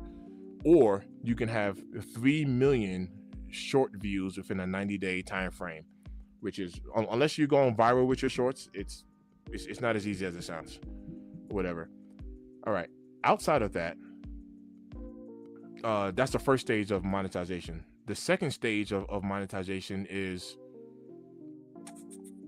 1,000 subscribers and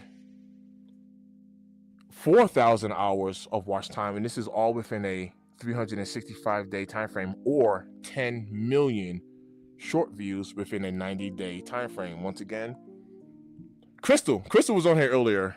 Her YouTube channel is Crystal Reborn Dolls. She actually hit monetization by getting 10 million short views. I'm gonna tell you right now, that's almost like unicorn status. It ain't as easy as it sounds. That's that. All right. Let me share this screen real quick. I don't know, my computer's moving like really slow right now. All right, so hopefully the stream isn't lagging too bad. Neighborhood, what's good with you? What's good? Look, King Mighty said, look, be yourself, be you, no matter what. Keep grinding. 100%. Lock in, level up, never fold.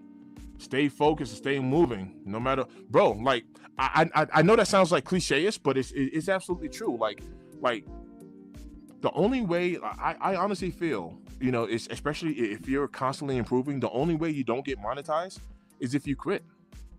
Statistically speaking, they say a lot of people kind of quit. Like, a lot of people don't even hit 1,000 subscribers because the metrics is actually pretty difficult.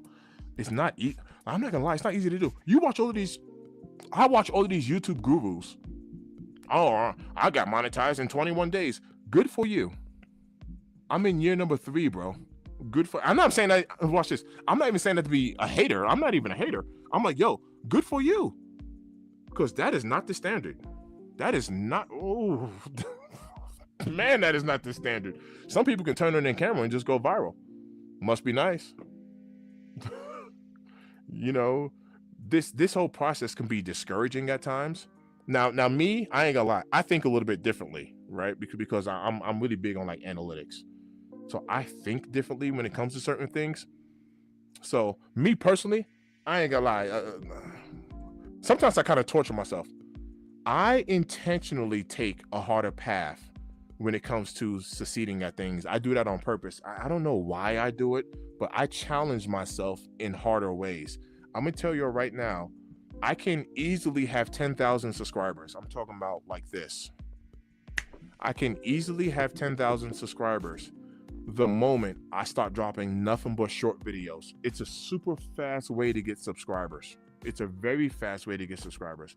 The problem is long form content pays more than short form content. Statistically speaking, it does. It pays more. All right. I was able to get my channel up. This is my channel behind the scenes here. This is called YouTube Studio.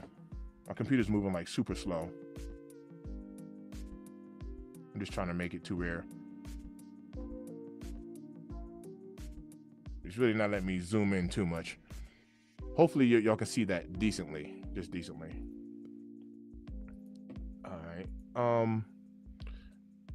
But I wanted to show you this. I'm gonna go to my all-time stats. So like I said, you need 4,000 watch time hours in order to become monetized. I'm gonna go over here. This metric is called lifetime, and I want you to see this. Why are you moving so slow?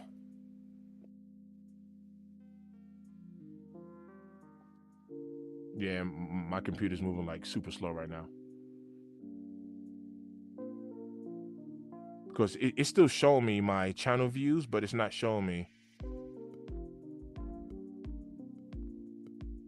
Come on. But you can still kind of see it in like the center of the screen here.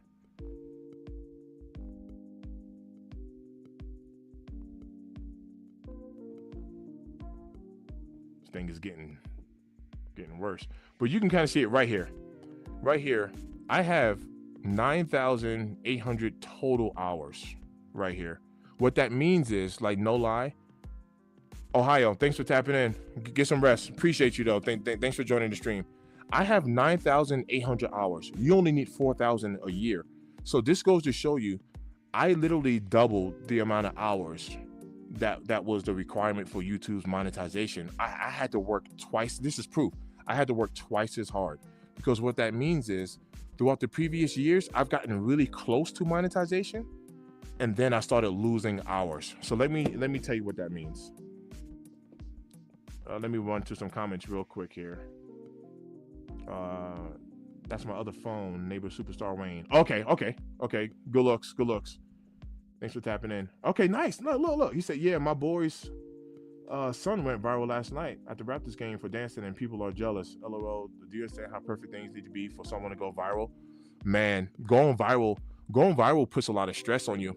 Let me talk about going viral. I never wanted to watch this.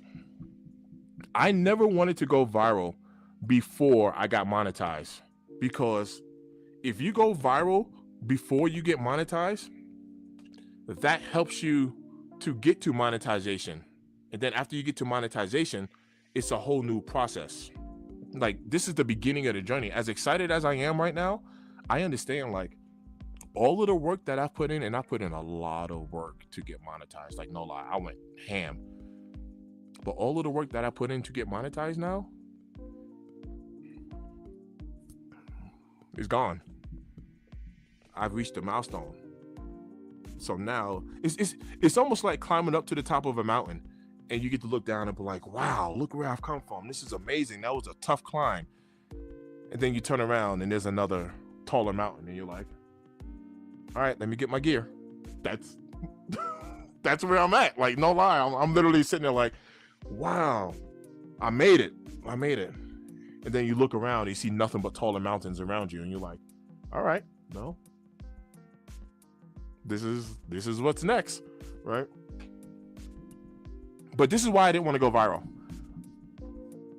I don't know if people know this, and I'm not complaining. This is just a full transparency, and I don't hear many people talking about this, neither what I'm about to say.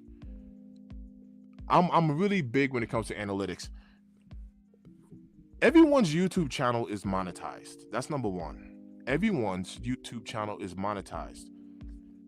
You have advertisers that pays YouTube to put their ads, right, if we want to call them commercials, on people's channels. When you have YouTube Premium, you get to skip the ads, but that's you.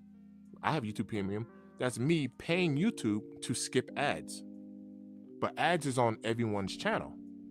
You're not eligible to collect any of this money because you have to meet YouTube's requirements.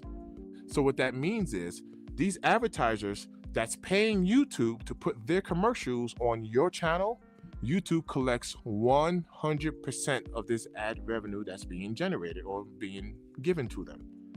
When you finally meet the YouTube metric, YouTube goes, all right, congratulations, we'll give you 55%. We're still going to keep 45%, which is fair because we are on their platform.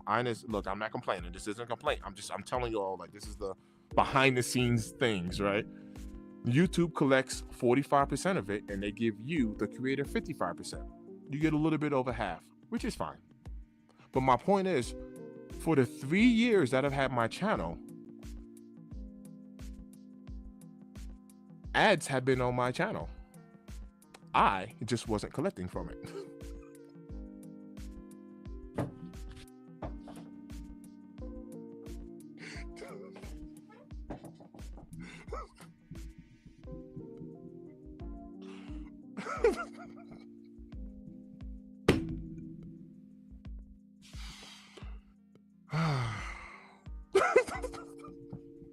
I wasn't collecting from it.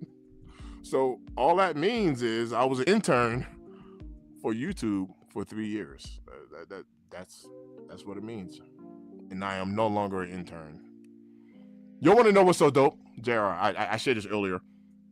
Within the one day that I've turned on monetization to my channel, yesterday I made like $1.20, and I was so excited because I was like, wow, I just made my first buck.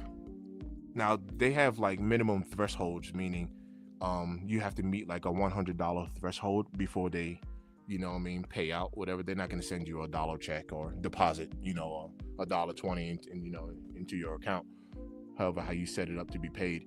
But it was just a mere fact of like, wow, after 3 years of hard work, I already made $1.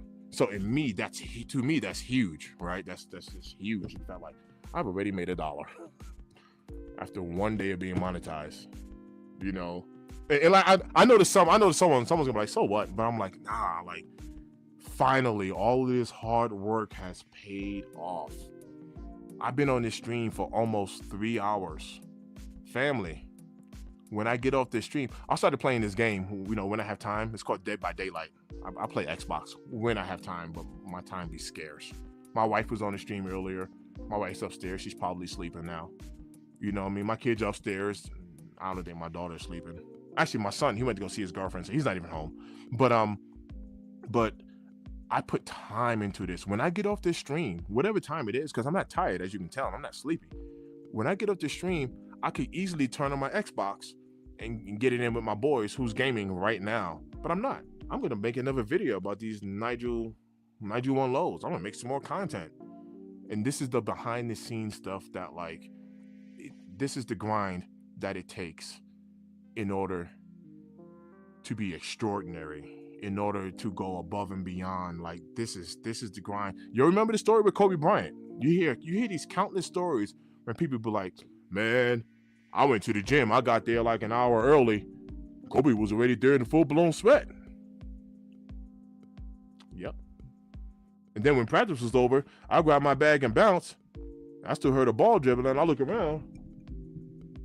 Kobe was in there by himself, working out after the practice. Yep. This isn't a drag on AI because I really do like Allen Iverson. I do. But remember, Allen Iverson was the same person who was like, practice? We talking about practice? You talking about practice? Remember, that was AI, right? That was AI. We talking about practice? How many rings AI got? Car guy in the bill. What up, fam? Yeah. What up? What up? But yeah, man, shout out to everybody who tapped in, man. I really wanted to get on here and share this victory because, like, no lie, y'all, like, I mean this with my whole heart. Y'all are the ones who got us there. This isn't a solo mission or a solo journey, right? I got 9 people watching the stream right now. Throughout the course of the night of me being on, there's been a couple of 100 people that's come in and out. If it wasn't for that, man, I mean, like, I would have never met this metric because you can make the best videos or the crappiest videos in the world. If nobody watches it, it goes nowhere. So it doesn't even matter at that point. Like, it literally don't even matter. He said, I just got to the crib. I don't own that work. Yes, man. Rest up, brother. Thanks for tapping in. It's good seeing you. But when it comes to like this whole YouTube thing, like I highly encourage, number one, I got anybody's back. If you want to get monetized or if you're thinking about starting a channel I mean that. I'm not just saying that just because it sounds good. Like, I literally mean that. I will find the time to get on the phone with you and talk to you or help you set up stuff or whatever the case is. You know what I mean? For anyone who's looking to get started, into content creation, I'm not saying I'm the man. I'm not saying none of that stuff. Like, straight up, I know I don't got the dopest videos. Like, the videography that Jada Sneaker guy got, I'm telling you right now, like his editing and all is off the hook. It's off the hook, right? Like, I know I don't have the dopest videos, but I'm also me. I had a few people tell me, a few of like my friends back in New York, they were like, AOD, like, truth be told, he was like, my brother-in-law actually said this to me. He has like a whole group of his friends that every Sunday they go hoop and do all types of stuff.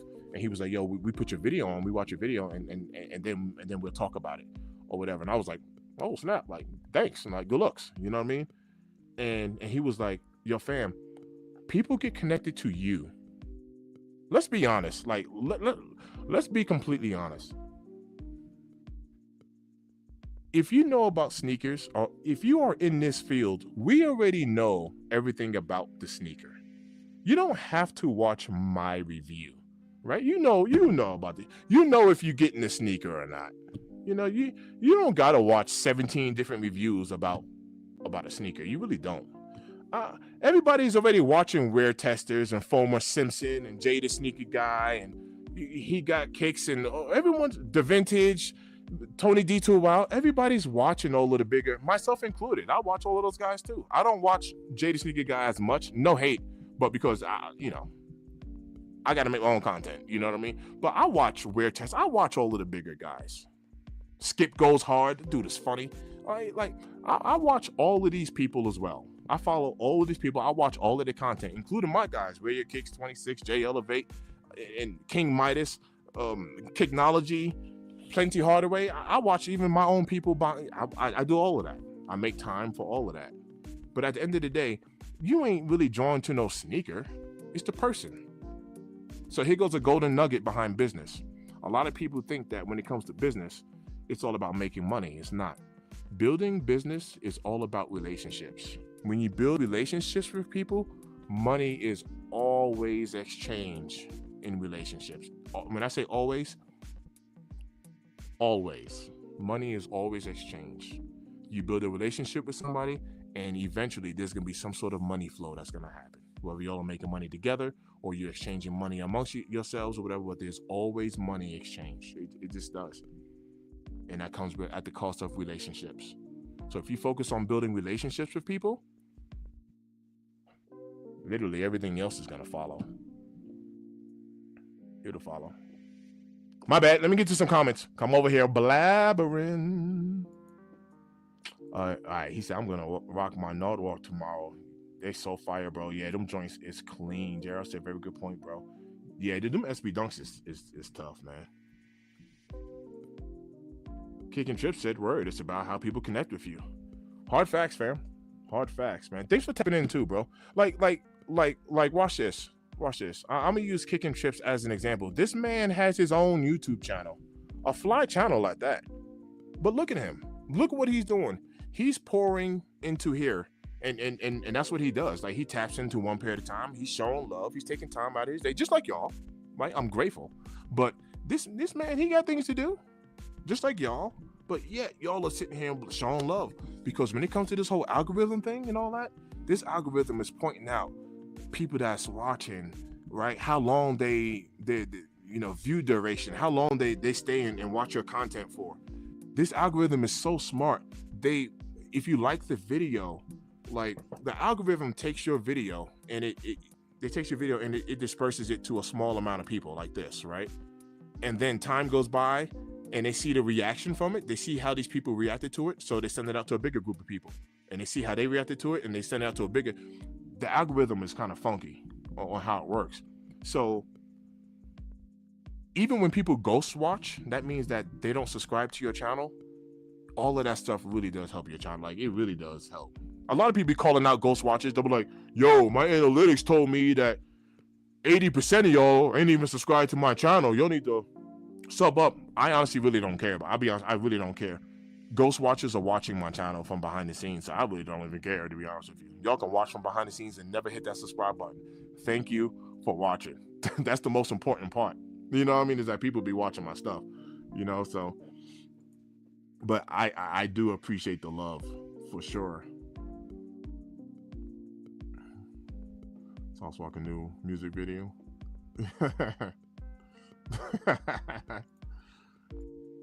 He said people buy from people they like, not because it's the least expensive or the best product.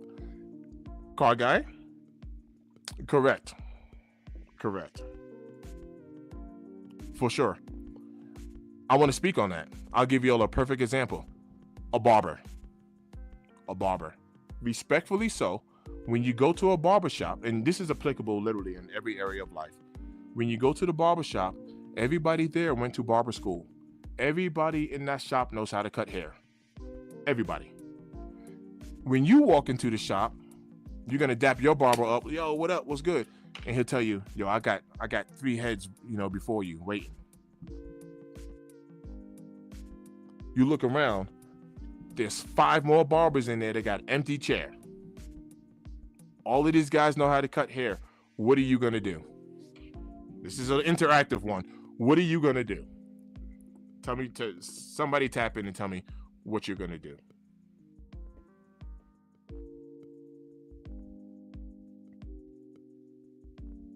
Bingo. You're gonna sit and wait. These other barbers like, yo, I can hook you up right now. I got you. What up? I got you. You're gonna be like, nah, you got a relationship with this guy over here. Because when I sit in his chair, it's not about a haircut anymore. Throw the haircut out the window. It's not about the haircut. When I sit in his chair, we're gonna talk about sports. I'm gonna ask him how the wife is doing, how the kids doing, or anything that we talk about. Yo, did you get your classic car fixed? Did you replace that engine yet? Oh, that's dope. Oh, you got pictures? Relationship. It's not about a haircut. Anybody can cut my hair and line me up and trim. Anybody can do that. It's not about the haircut anymore. I got a relationship with this guy, and watch this, or girl, whoever your barber is. And because I got a relationship with them, here it comes. I want to give you my money. Nobody else. I want to give you my money. I got a relationship with you. I want to give my money to you. Not him, not her, not them, whatever. I want to give you my money. Car guy said you're going to be loyal. That's exactly what it is. Because there's a relationship there. Or if you don't have a relationship with your barber, if it's just a haircut, because there's no relationship there, whenever you go there, you just sit in whoever can get you out the door the fastest. Yo, who got an empty seat?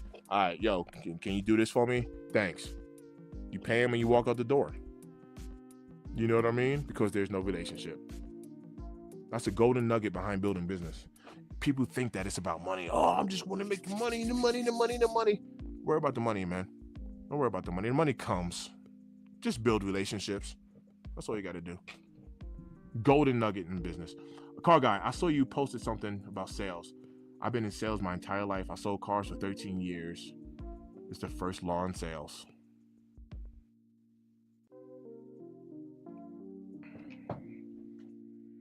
Which is funny because my wife always tells me, like, babe, you can sell ice to an Eskimo. I really don't know where that came. I'll be honest. I really don't know where that came from. I don't know if that came from like my dad. I don't know if that comes from being a New Yorker, because living in New York, I'm like, man, look, for those of y'all that met New Yorkers, man, like they crafty, sleek, slick, Yo, I got these tickets right here, homie. Look, man, they ain't gonna have these all night. New York Knicks, you know them boys is on fire. Look, these tickets are going for $120 each. I'll hook you up right now for $95.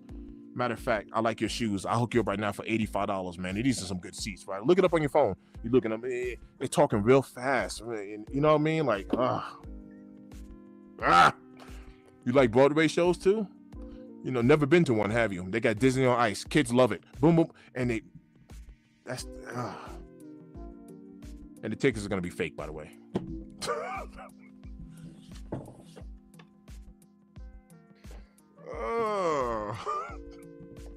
I ain't trying to play my city. I'm just saying.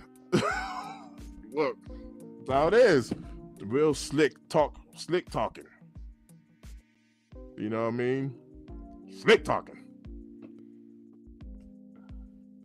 He said, we city people grew up in the city around people all the time, chopping it up. So we're just personal people. We know how to talk. 100%. 100%. I mean, to back up what you're saying, right? Now, don't get me wrong. Don't get me wrong. They real friendly out here in Colorado. Colorado got a whole new side of friendship to them that me being a New Yorker, when I first came out here, I wasn't used to none of that. Back home in New York, I know it's like this in Jersey and a lot of places on the East Coast. If you make eye contact with somebody, right? If you make eye contact with somebody, you give them a little head nod. They look at you back, and that's it. You know what I mean? You turn your head or whatever. You might be sitting on the bus, on the train, might be walking by a path. No, it don't really matter. Make a little eye contact with somebody, you give a little head nod. What up? And then, what up? What's good? Right? And that's it. Out here, man, these people will come up to you and be like, good morning, how you doing? And you're like, hello. You know, and they're like, oh my God, that is a nice hoodie. That's really nice. And you're like, don't touch me.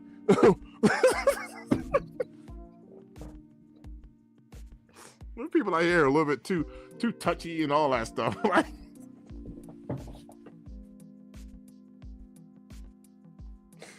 Oh man.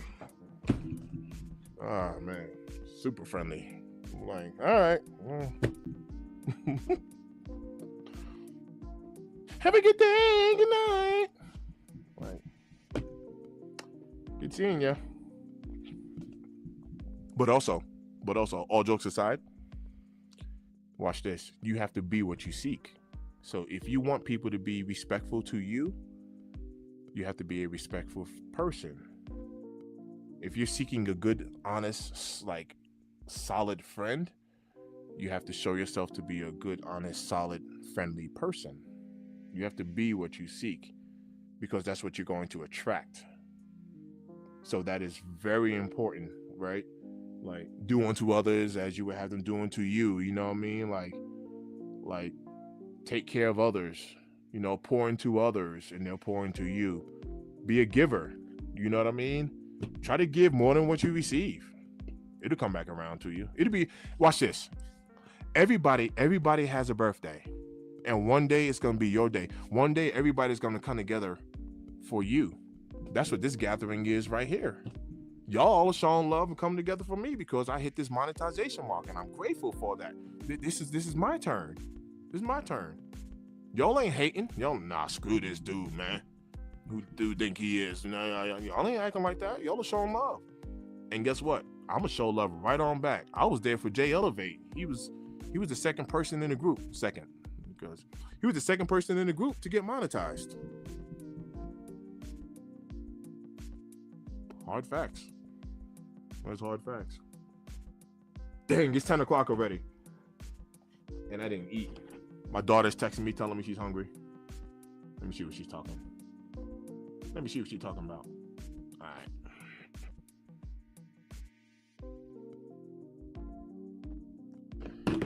All right, family. Shout out to everybody who tapped into today's live, man. It is always love on this end. Look, I appreciate y'all. I really do. I really do. I'm about to get up out of here. I will see y'all soon. I'm sure for those of y'all that want them, y'all gonna be tapped into these gammas, these Yo Gamma Gammas. The shoe is looking tough. I got work on Saturday. I'm gonna have to work something out, man, because I'm gonna have to pick these kicks up. I'm not gonna chance that. Driving all the way out to Fort Collins, doing the move and coming back in town. Nope, I ain't chancing that. I'm gonna have to work something out. But thanks for tapping in, man. Got some peace here, car guy. Appreciate you. Hit me up. I'll be in touch. Enjoy those Norwalks, man. Yo, I'm gonna have to spend a block on those, man. There's so many shoes that I want. Gas station, salute. I appreciate you. I appreciate all of y'all. Like I said, this is just the beginning, man. So look, I ain't going nowhere. I'm even gonna start another channel. I ain't going nowhere though. This is, you know what I mean? This is the first milestone, and I worked so hard for it. So it paid off, man. It paid off. Kicking Trips, my guy. Always a pleasure, man. Thanks for tapping in. Make sure you're tapping, man. Make sure you watch. Look, man. Look, his videos is like A1 sauce, man. I was showing it to my son actually the other day. Man, his videos are A1 sauce. My man will pull out a shoe, right? He'll pull out a shoe, and instead of just showing you the shoe, whatever, he got the sound effects. It's like, you know, and then the graphics will change. His editing is like A1, man. So, shout out to King and Trish, man. Thanks for tapping in, man. It's always love on his end. I appreciate y'all. Jordan 4 Lakers are going to be a double up. Yo, I saw pictures of that shoe today. That shoe is fire. 2026, man, is already. I don't know how is it doing it already. Like, they already got their hand in my pocket. We still in 25. Christmas didn't even come yet. I'm like, how I already got a hand in my pocket? So, yeah, there's some gems dropping. I'm going to make another video, man. So keep an eye out for these Nigel 1 lows, if that's the shoe that I decide to make a video on. I got a couple of shoes here that I just never made videos on. So Jordan 1 low Obsidians. I'm looking at Union, Jordan 1 Unions. The Mexican 3s I got over. Man, I got. So I'll holler at y'all, man. There's always love in his end, man. And we out. I'll catch y'all on the next one.